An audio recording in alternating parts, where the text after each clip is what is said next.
моҳира ки дар як навор аз сарнавишти талхи модарбузурги таҳсилнадидааш қисса карда буд, ғолиби озмуне дар Душанбе шуд.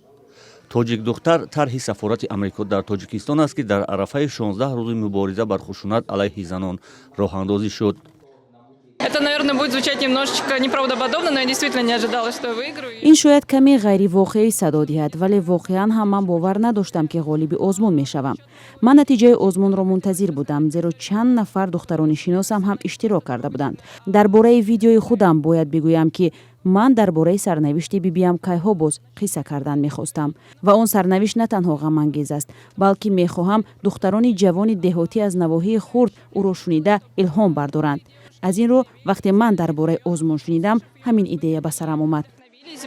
Поэтому идея мне сразу пришла в голову, как только я узнала о конкурсе. Вот. дар озмуни тоҷик духтар 70 навор пешниҳод шуд. сафорати Амрико дар Душанбе дар ҳамкорӣ бо блогерон аз мардум даъват кард ки наворҳо таҳия кунанду ба озмун фиристанд.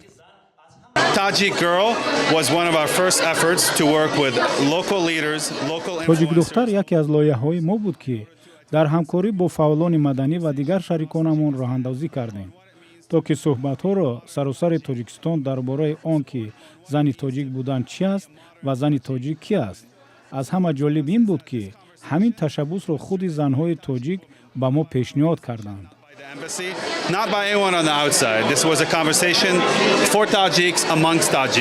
дар ин озмун ҳамроҳ бо Моҳира Сангова 5 нафари дигар низ ғолиб дониста шуданд.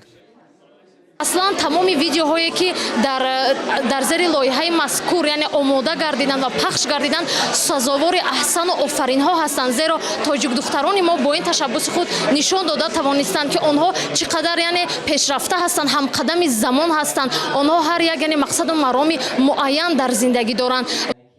ҳадаф аз озмун мусоидат ба решакан кардани зӯроварӣ ба занон аст ки ба қавли ҳомиёни ҳуқуқ ба як расм табдил шудааст. баргузоркунандагони озмун умедворанд аз ин роҳ дар коҳиши ин зуҳуроти номатлуб дар Тоҷикистон кӯмак мекунанд.